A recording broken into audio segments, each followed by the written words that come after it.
From the gas pump to the grocery store, we're all feeling it. Prices continue to rise. It's been more than 30 years since we've seen inflation soar this high. The experts say don't expect it to get any better anytime soon. What I know is what white people are willing to do to defend white supremacy. Police forces, white supremacist organizations, and white militias. Hope the Asian food isn't on one of those boats in Long Beach Harbor. You know, I've adopted the attitude of the great Negro at the time. Did you see that Netflix special where Colin Kaepernick is comparing the NFL to slavery? Bro. Rosa Parks, that's what I call that dude. Rosa Parks. Alice K. Shattuck.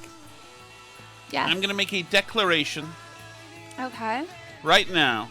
I'm going to call this November 11th, 2021. Mm-hmm. Racism is dead. I will be calling... It is? It is. Great news. I will be naming this podcast, this episode, that as well. Okay.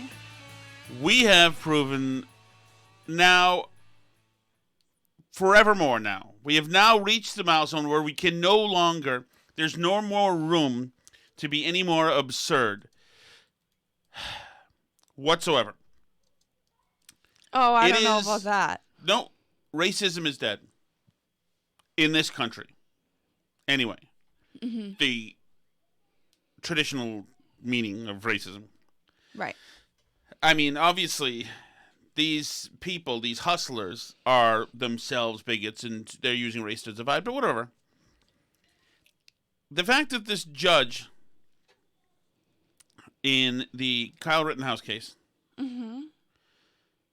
has made half of the country say, oh my God, he is a proven racist. Add racist to the pile.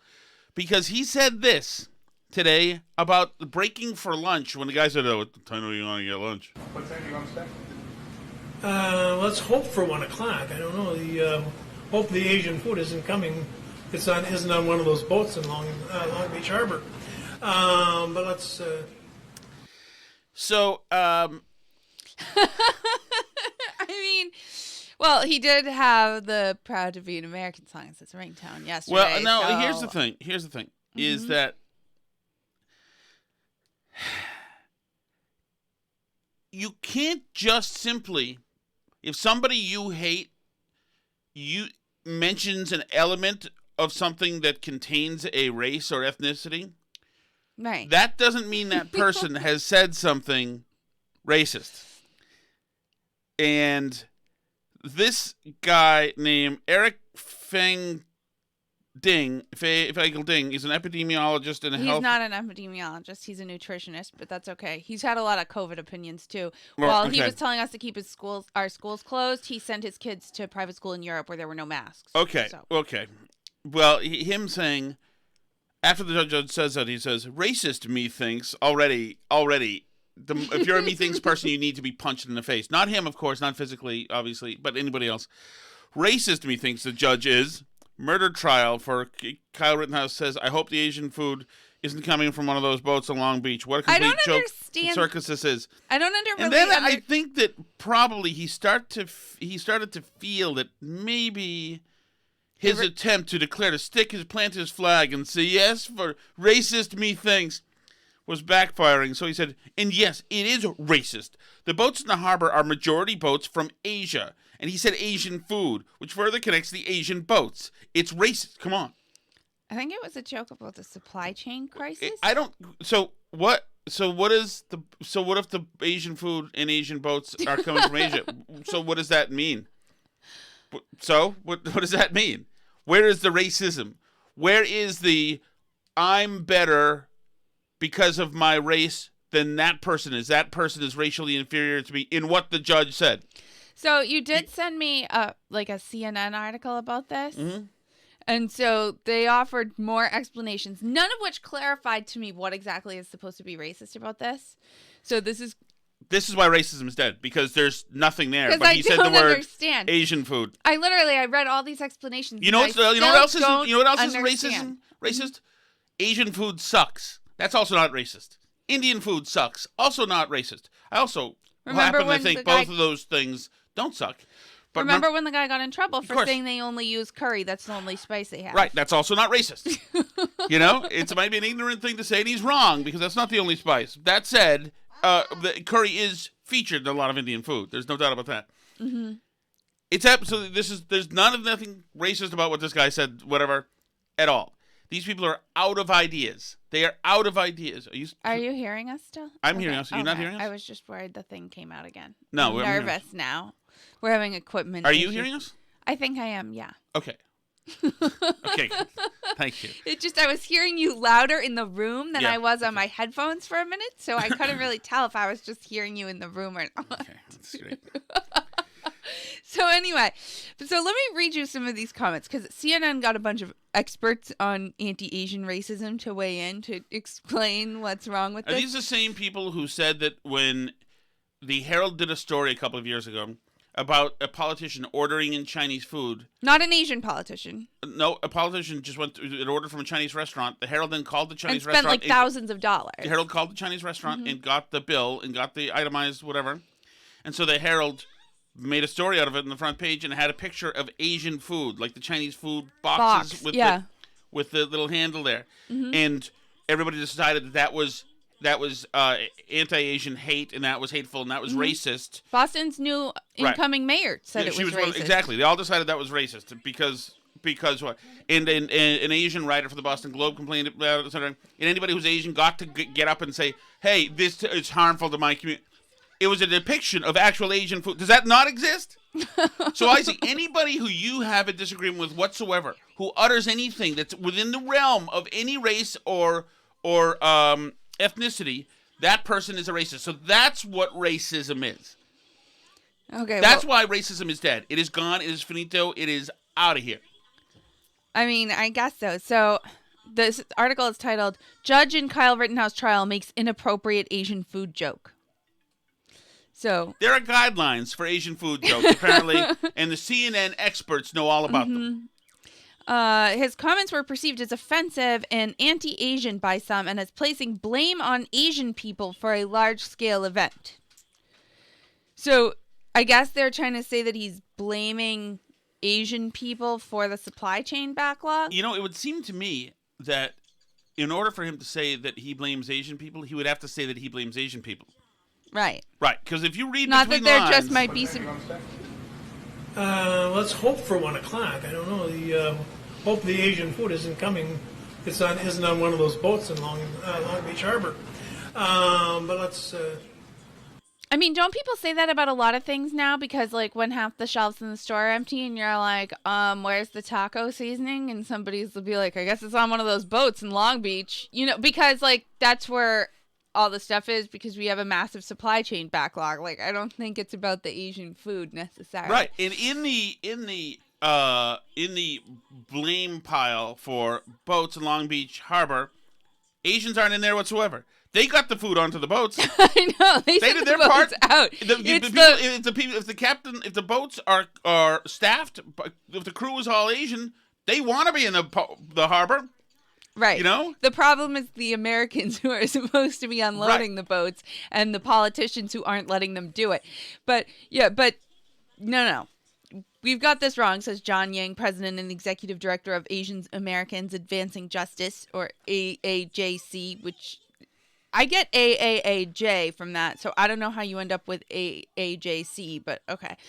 It harms our community and puts us in the crosshairs of microaggressions as well as actual physical violence, he said. That's wonderful. He said it's clear the judge doesn't have cultural sensitivity. His remarks were meant to denigrate or minimize Asian Americans, and any Asian American that sees or hears this statement will understand that he is making fun of or mocking our community. This is a slow attempt to try to brainwash. Obviously, there's nothing denigrating about anything that he said whatsoever. There is a supply chain problem. Mm-hmm. I'm sorry, this is why I'm telling you that the Biden administration, this presidency will be where we apologize for the A-bombs.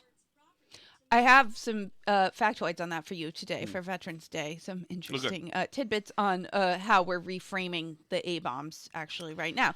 But Yang wasn't done. He said, "This is a great illustration of how Asian Americans are not immune from racial bias and discrimination in the criminal justice system."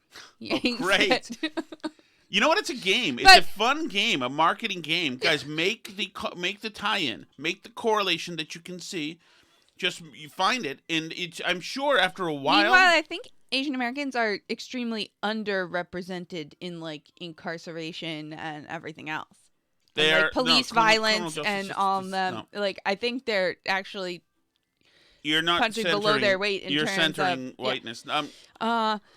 So others just call the comment racist. All I can say is, ugh, racist stereotypes die hard, said main guy. I don't know how if to say this guy said the Lung family professor of Asian American Studies and professor of history at Columbia University. If this guy says because they decided they hate this judge because everything has to be seen through hate, through the filter of hate, a lens of race. And they've all decided that the Rittenhouse thing, once again, is a binary race choice, where Rittenhouse is the racist, white supremacist, who, and it's not important who he killed, because he was essentially attacked a Black Lives Matter protest. So there you go. Rittenhouse is the white supremacist. There, you've got their guy, and the judge is being favorable to Rittenhouse. And so this is obviously, that's all they need. They can't, everything has to be done. And this is nothing new. We talk about this all the time. But, I mean, I would say that there are shysters and race baiters, and those people, I understand, they're just soulless and immoral bottom feeders. They're also just the insane. And people who, if you make something of this, then you're insane. What's the next step after this?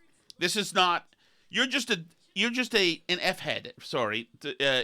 Right, and judges go really, really out of their way to not show any appearance of bias, to not make public statements that could be misinterpreted, to not be like on social media. You don't see active judges like going on Fox News and talking about stuff. No, but like, no. But my point is like,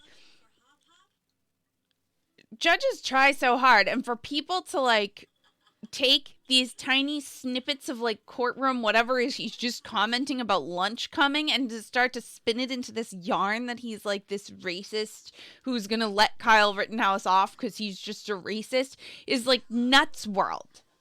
Right. Of course it is. We have a really good criminal justice system. Well, just think, the side that's saying this is the side that is blaming the other side for creating racial divisions. They're spinning yarns out of nothing and saying this. Now, here's Cyril, can you turn that down, buddy? Just turn it down. A little bit. We're doing the podcast. Just turn it down, dude. Okay? Or take it downstairs. Just take it into my room then. You can plug it in there too. Okay? Here you go, buddy.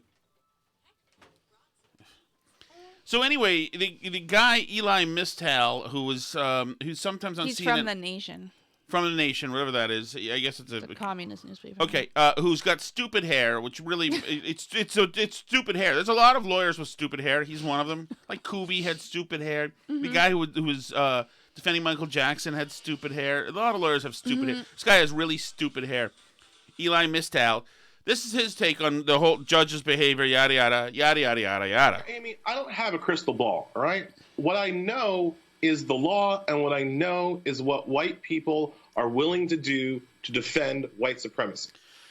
White supremacy. That's just another in my evidence pile that racism is dead. Here's Bree Newsom, who's on a buzz. Know that, I mean, even apart from the long history of collaboration between police forces, white supremacist organizations, and white militias, we have a very recent history of this as well. We've had situations where police kill someone, there is protesting, and then in addition to the police presence in the street, which is a problem, we have white militia groups. The police presence in the street is a problem. Showing up, white supremacist organizations showing up. We saw that in Ferguson, we saw that in Minneapolis, and we saw that in Kenosha. And I think one of the things that is being kind of glossed over here is the fact that that is exactly the element that Kyle Rittenhouse belongs to. So I want to say something. Those two people, they are something that does not carry with it a race. and there's no racial connotation whatsoever. They're something that can be universal to everybody. White, black, brown, tall, short, gay, straight, binary, normal, or whatever it is. They're what's called fuckheads. That is what they are. Hold on.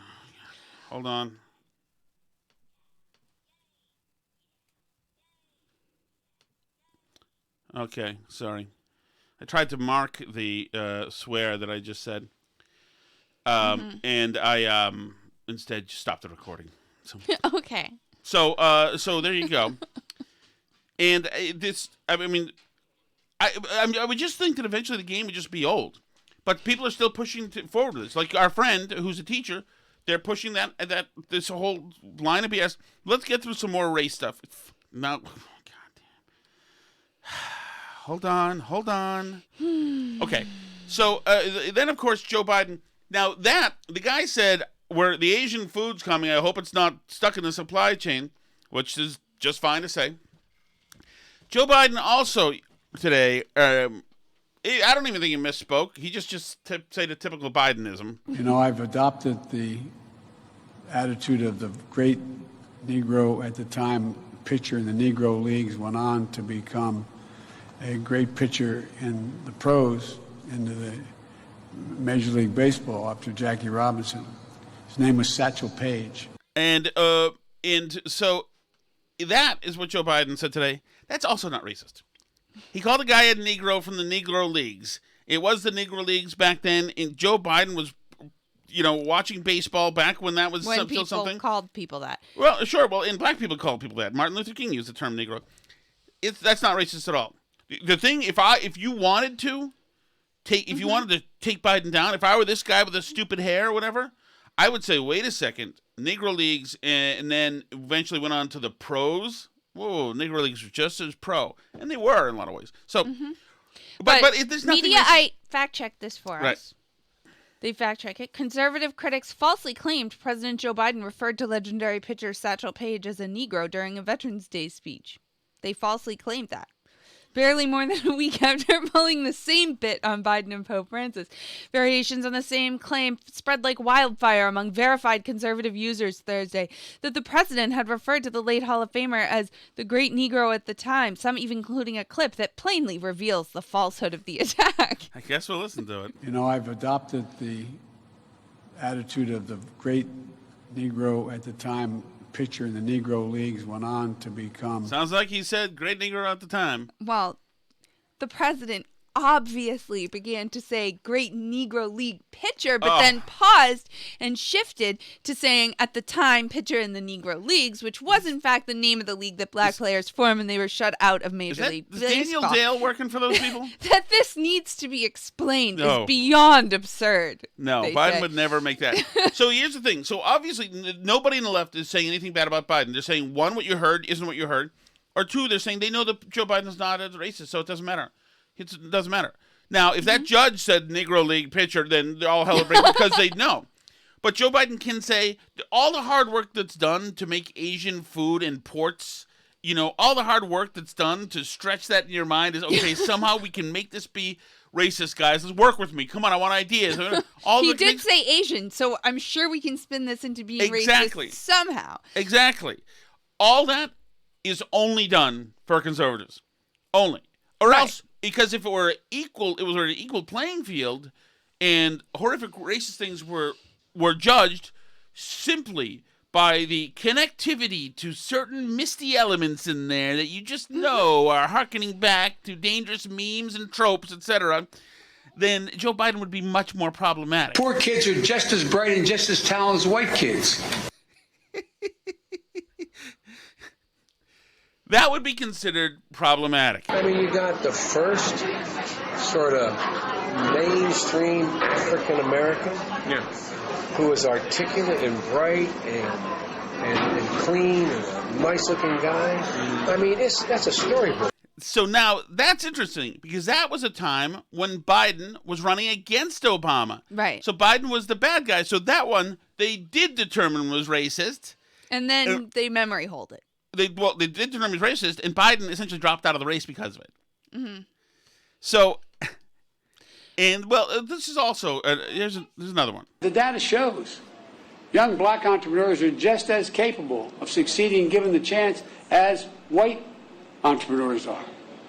But they don't have lawyers, they don't have accountants, but they have great ideas. Does anyone doubt this whole nation would be better off from the investments those people make? And I promise you, that's why I set up this National Small Business. Whatever. But there's another one where you could stretch that as well. Black people can't get accountants. They can't get lawyers. Mm-hmm. I'm sorry. I think that's incorrect. I don't think Kim Kardashian would be so famous if that were true. Remember he said they couldn't get on healthcare.gov for a while, too? Didn't he say that they couldn't go online for things? Oh, you mean this? The other that I was just playing again, Step On? Okay. You know what? Well, if you know what you are? You're the step-on wife, not a step-forward wife. You're a step-on wife.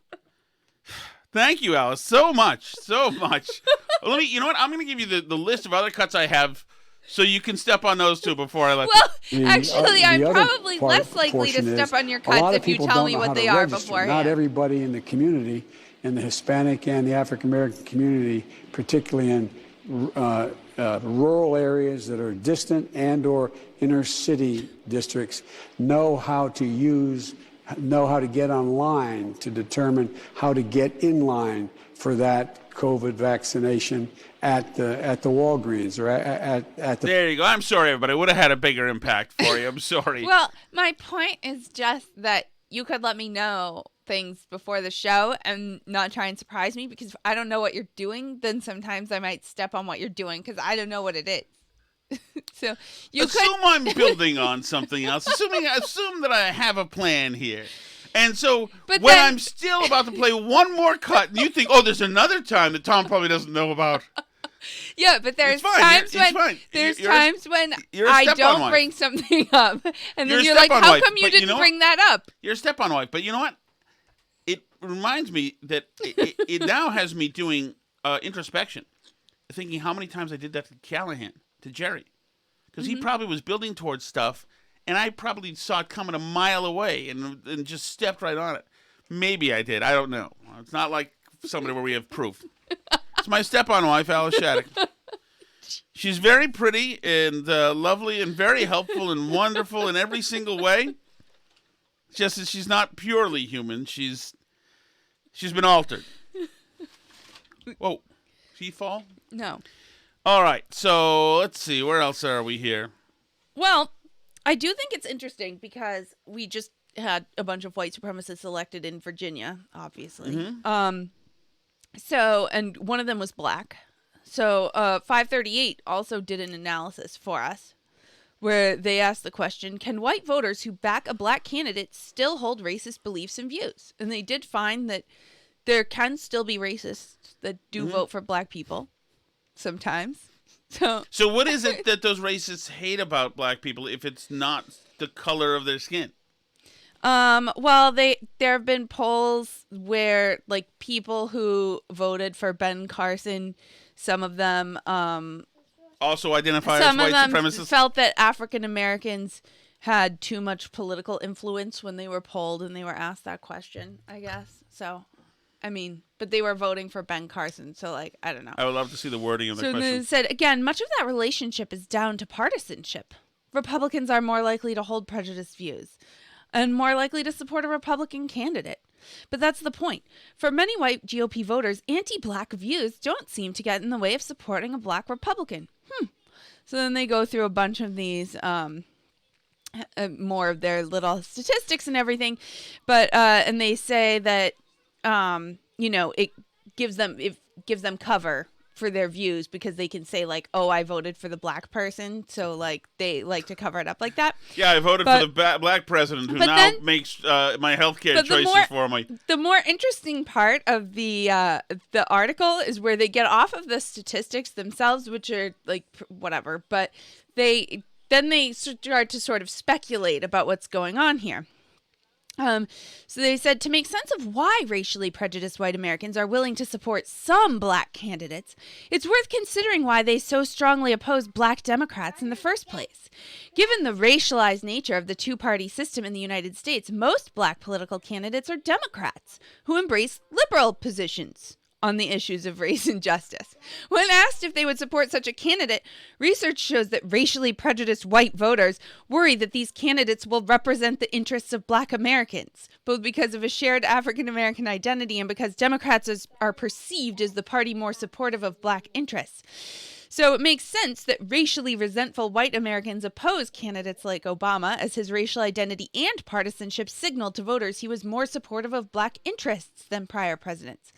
Put it another way, racially prejudiced white voters are not opposed to black candidates simply because they are black, but because they believe that most black candidates will fight for those people and not people like us. Black Republicans, on the other hand, are perceived differently by racially prejudiced white Americans.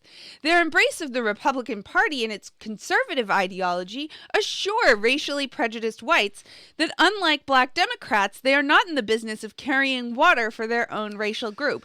Instead, they are viewed as distinct from other black elites. If blackness is intertwined with a kind of racial liberalism that is antagonistic to the interests of white Americans, black Republicans' partisan and ideological commitments allay concerns that they are for them and not us. So basically, that's a long way of saying that they're opposed to black Democrats, which is most black politicians, because they embrace liberal policies that Republicans don't like. Correct. And they're for black Republicans because they embrace Republican policies that Republicans like. Right. So in other words, Republicans don't vote for people based on the color of their skin. They vote for people based on the content of their policies. Exactly. So in other words, and it says, and it also when it says that Republicans are happy to vote for a black person, if they show their conservative ideology. What they're basically saying is, Republicans absolutely are happy with black people in every way. They just don't like progressivism. Right. Right. And so it's like. And I like this too when it says, while they're like tolerant of people, and while they're very nice to them, and while they're happy to have them as neighbors, and while they're concerned for the black cause, and while they're this, it's like qualifying 1,000 reasons. Yes, all that is saying is, yes, that the color of the skin doesn't matter to conservatives. Of course it doesn't. It gives a flying F. We have freaking time for that. Okay, which brings us to Joe.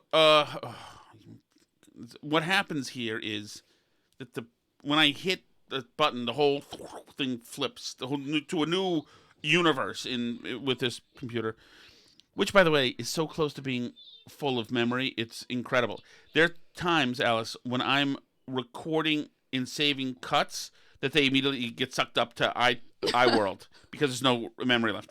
Okay. So if we're rich soon because somebody's getting a job, and Daddy needs a new pair of shoes, and his sugar mama can afford it, I'm going to need you to get me a new computer. But it has to be a Mac, right? Damn right. I can do with a PC. I don't understand why you need something fancy. Because we can't have two HVAC machines blowing in this room, Alice. Just yours is enough. It's like the beginning scenes from Rudolph. It was a terrible winter that year. Okay. Oh, yeah, I wanted to play Rogan and Theo Vaughn, another comedian, and they just mentioned Kaepernick. Did you see that Netflix special where Colin Kaepernick is comparing the NFL to slavery? Bro. Throws a parks, that's what I call that dude. Throws a parks. That is the lamest. I did try to watch it. It makes me sad. Comparison. It makes me sad because it feels like the lowest. It's like the lowest pandering for racism that you could create. Yeah. It's almost infantile. Yeah. The pandering of it, and I think it takes away from real racist shit. It's just like imagine comparing the ability to do it or not do it. Oh yeah. You sign up for it. Everybody, like so many people who play football want to be in the NFL. It's a goal. It's a dream. You can make millions of dollars. And imagine comparing that to slavery simply because they measure people's physical performance. That's what he was doing. He was measuring like wingspans and the combine scores, like for weightlifting and speed and all that stuff. That's to see how physically adept you are, how good you're going to be at football. Yeah. So they'll give you tons of money. Yeah. The idea that this is comparable to slavery. But whoever wrote that down, and then the fact that he read it and said it, and then they had that video where they're comparing the NFL owners to the slave masters, and they're shaking hands with each other. Like, what the are you talking about? Yeah, he's right. And that thing was obviously like gross, bigoted thing. I mean, that's a toxic dude, man. That whole movement is just toxic. Well, yeah, and just it's insulting to the intelligence of anybody who has an even cursory knowledge of history, like anything at all. If you have a high school history background, it's insulting. It really is. Mm-hmm. Like, if you've learned anything about slavery, if you read any Frederick Douglass or anything about, I don't see how you can watch that and think like, wow, that's deep. Because it's so insultingly stupid.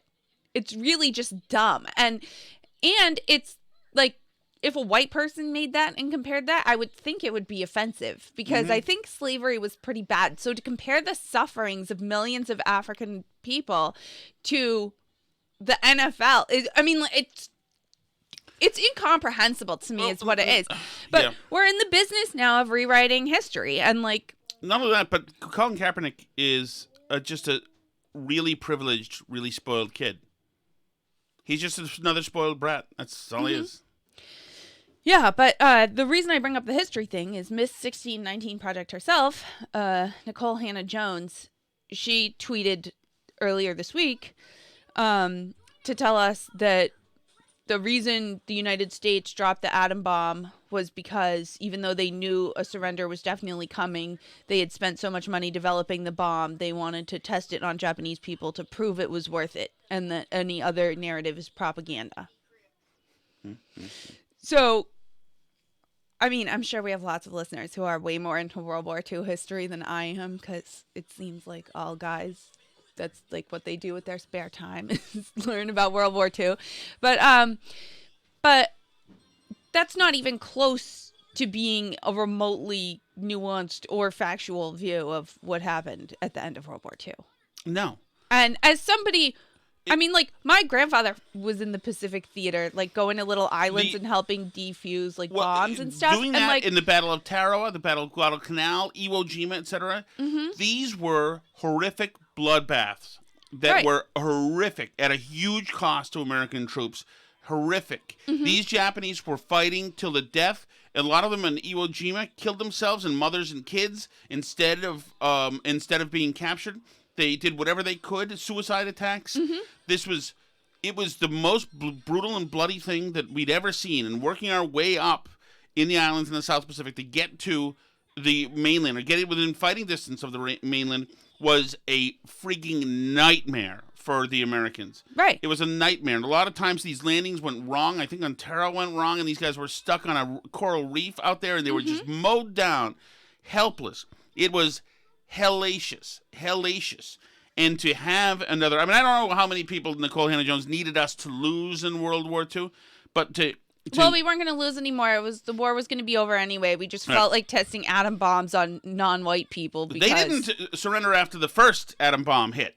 No, they didn't. And that was big. It took two. It took two, and they were said uncle after the second one. Now, you could say that, that maybe they couldn't surrender after the first one because, the infrastructure was screwed up and whatever. Who knows? But she's a moron. I'm so sick of these dummies. But they just come out here and say this stuff, and people take it as truth. We're just, like, actively rewriting history as we go. It's, like, total... But it's like a free-for-all. You just let some crazy person on Twitter with a Twitter following, like, be a professor and write stuff for the New York Times, and, like... And then it gives her this credibility, and then she tweets stuff like this, and you're like, this person's just a dunce. Yeah, but you know what? You know what she's doing is she's throwing chaff out there because she knows this has all been a grift. But the more stuff she can throw out there, the more she can direct furor and anger, etc., the more it gives her a little bit more cover. And Right. some people will say, "Oh, really? Oh, well, is that thoughtful? Maybe it's thoughtful. Maybe there's something, etc." And actually, all it has to do is vilify the West and certainly America. And it's going to be, so much of the country has been educated to have an appetite for that stuff that all this crap absolutely works. Right. And there's a great thread that I retweeted a little while ago that's from today for Veterans Day that fully debunks this insane claim about, the U.S. and the dropping the atom bombs and all that stuff. But it's just like, it's shocking to me because, I grew up in a culture where on Veterans Day, to my absolute horror as a child, obviously, my mom would take us to our grandfather's house and he would tell us stories about being in the Pacific and going to these islands and stuff and whatever. And as a kid, I thought it was super boring and annoying. But I'm really glad that we did that and that stuff, that I heard those things. And there was a time when people in this country grew up with a shared culture and understanding of what our history has been and an understanding of where we've come from and why we've done the things that we've done. And even if we've gone back and said okay, this issue had more complexity or we should talk more about why we did X, Y, Z. We had a debate in my high school class. It was an activity we had to do for school where we had to gather a bunch of sources and argue back and forth. Should we have dropped the atom bomb? I mean, that's been a debate forever. But nobody threw out this insane, unsubstantiated claim that we just knew the war was going to be over and we just felt like testing the atom bomb on people of color and said that's that, as if everything else was stupid. We actually debated it because it's actually a nuanced and debatable question. Was it worth it? And how many lives would have been saved, etc. Right? I tend to agree with the position that it was worth it and we should have done it. But that's a reasonable thing. I mean, a lot of people talk about this and have this argument, right? And have for a while. But this black and white, to pardon the expression, no pun intended, way of viewing the world where it's everything America does evil automatically and we're just going to dumb it down and distill it to the stupidest possible thing. NFL, evil. Atom bomb, evil. America, bad. The communists actually won World War II. Duh. It's not only, a completely biased narrative, but it's just stupidly inaccurate and dumbed down to the lowest possible point. And Joe Biden coming out here and saying a black man invented the light bulb or whatever. I mean, there's a big argument in British theater. There's a play production of the musical Prince of Egypt based on the Disney movie or whatever it is. I DreamWorks hope there's a movie. trans character in it. Well, it's it's the Passover story, Prince of Egypt. So first of all, when the play was in the U.S., there were Jewish writers complaining that there weren't Jewish cast members in it. It was a diverse cast, but it wasn't Jewish people. And it's a Passover story, so But anyway, now that it's in England, they've cast a black woman to be Queen Nefertari, I guess, and this actress has been tweeting about how she's a proud black woman playing a proud black queen from history. And Egyptians online, from Egypt, don't like black Westerners claiming that the Egyptians were black. So they've been yelling at her online now. And they're a lot more racist than most Western white people would be. But if we're going to go in for representation, right? Why shouldn't the Egyptian queen historically be played by an Egyptian actress? What, you wouldn't let a black queen be played by a white actress. So why are the Egyptians allowed to be played by other races, right? I don't know. But so Prince of Egypt actually had to put out a statement that says they strongly condemn discrimination and racism and they're appalled by the social media comments and they want the government to step in because England actually, they do step in on hate speech online and whatever. But yeah, I mean, that's another one is oh, the Egyptians were black kings and queens. It's like a simplification of history. That's not the way the ancient world envisioned and understood race. They saw it very differently from the way that we do today. And it's a dumb way of looking at it to like reduce a story about Egypt to people being black or white or whatever. Yeah, but also just as far as, us coming now and doing a reaccounting now, we're doing this racial reckoning now with all the things and looking, or our war history reckoning now, etc. This stuff was also adjudicated at the time. The bombing of Germany by B-17s, including around Dresden, etc. A lot of these daytime bombings and nighttime bombings that ended up with firestorms and huge mass civilian casualties. This stuff was condemned at the time. They called this stuff off at the time because they said, we got a problem here. We're roasting innocent German families in the streets here, and it's no good. It's not a good look. We don't want this kind of stuff.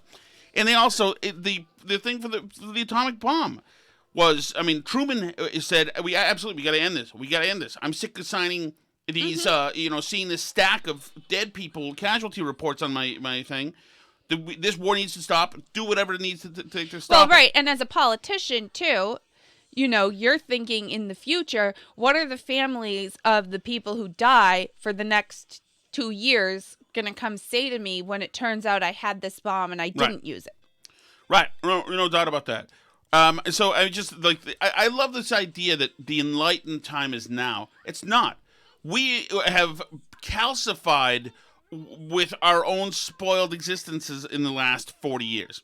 We haven't had real freaking challenges in this country in such a long time, and we've been so spoiled with all of our electronic devices and all the bounty that we have that we're not at the most enlightened time ever. We're at the least enlightened time ever. We're terrible. We're so terrible because we have no challenges that we're creating them to pretend we've got challenges. All the racial strife and all the this and that and everybody in these weird sprouting gender issues, etc. We're making up because we don't have enough real shit that's wrong. And now we're starting to get some real shit that's wrong creeping in, but we're too preoccupied with attending to the pretension. So instead of dealing with the inflation and real life things, real life things that are happening, we're now, this administration and lefties are now attending to the fake problems that they created because we didn't have any real problems, and they're still attending. That's why it's a priority that the first trans woman is the new HHS person, and the first Indian woman is this, and the first Indian woman is this. Listen, they're obsessed with the fake problems, and now we have real problems. But they're still obsessed with the fake problems that they made up because we don't have any real problems. There were no problems. So the halls of Yale and Harvard and Columbia, whatever, couldn't look to existential problems in the world and said, or in this country anyway, and said, all right, I'll come up with some. Let me write a book. You know what? Everything you're standing on is stolen land. The Kumquatquis and all the other ones, that's what you're on. But now we have real problems. So this is just a small thing. I meant to play this on the show in Connecticut, but I forgot. Connecticut has just the interim police chief in New Haven is named Dominguez. I think, is it Michelle Dominguez? I'm not sure, but she's like kind of woke, and she's what you have to be now to be a police chief in Connecticut.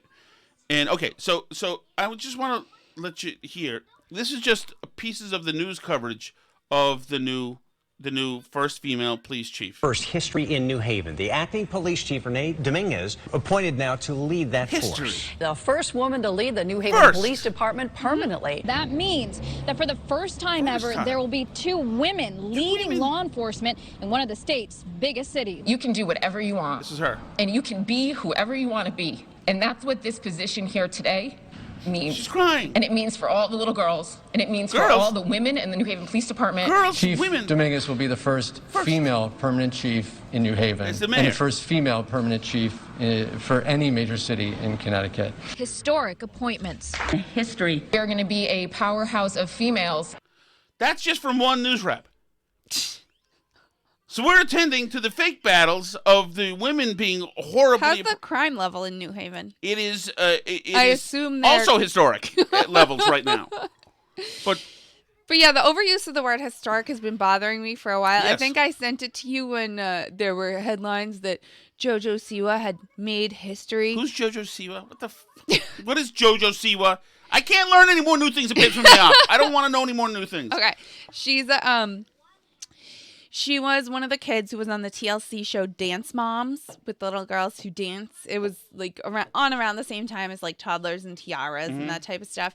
It's similar vein, like crazy moms and little girls who are made to dress up in crazy outfits and whatever. Anyway, so she was on that show, which kind of made her famous, and then she like had a YouTube channel and made these like hair bows and other Jojo Siwa branded merchandise and all this stuff. So then she took a massive risk in her career that put her whole career in jeopardy and came out as gay. Oh my goodness, that is very And brave. it's weird that is instead of very her whole career being destroyed by all the homophobes, it turned out everybody embraced her and was very loving and thought that it was great that she had a girlfriend and all this stuff. So then she was on Dancing with the Stars. So she Okay, Alice, I can't. I'm gonna this is how she made. shoot I'm getting myself to in the the head. making history. She made history by being the first same-sex dancing couple on Dancing with the Stars. It was the That first is time they had a such girl a- dance with a girl. She made history. That is- It's history. It's going to be in the history books. Our kids are going to learn about it. Good. They're not going to learn the history of capturing the airfield, Henderson Field at Guadalcanal. They'll learn about Jojo Siwa. That's what's important. Great. China, please invade, and just bring back some kind of logic to, or Russia. Somebody, just invade, okay, and execute me, please. Okay. Yes. You better be careful. They're going to use that as evidence you colluded with the Russians That's right. pretty soon. That's right. He asked them to invade. We heard him collude on tape. By the way, if you go to our locals, Alice, you're going to see, and I love you, and I'm going to miss you. No, Alice, because you've been a great wife, and you're very pretty. I mean, you are a step-on wife. That's true. That's something. But my new wife is not going to be. You are going to see my new friend, Alice, Brittany Bray. Okay. Have you seen it? Her? I've just seen She's a this police still. officer in Kenosha, and she testified today. Mm-hmm. She is a handsome... What was her testimony like? It's compelling. What did she say? Look at the video. Can you look at it? I see the still shot. I don't want to play it right now. Oh, maybe I should. But can I go on here? You can play I get it. it to locals? Burn Oh no! All she does is flip her hair and look at the camera and melt the hearts of men everywhere. It's like I don't even remember. Did she ask if anyone knows how to get in touch with the host of the Burn Barrel podcast? I believe I saw her intimate that. Indeed, she knew that my step-on wife was simply not working out. All right. Anything else? Any other housekeeping we have to do? Oh yes. Happy Veterans Day to all the veterans out there, and thank you so much for your service. We really do appreciate it. Thank you. My brother, James Shattuck, who's went into the Army during the first Gulf War, and then hung out on the DMZ in Korea for a bit of time. Thank you, Jimmy. We're very proud of you. You're a namesake, James Shattuck. Is that his namesake, or is James his namesake? No, Little James is his namesake, I think. No. Oh, is it? Okay. I think so. Well, we're proud confused. to have named him after you. I was happy. I was lucky enough to live with Jim, private PFC Jim Shattuck, while he was in the Army. For 1 week, he had me in his barracks. Well, most of the people were gone for some reason. This is when Hurricane Andrew was happening.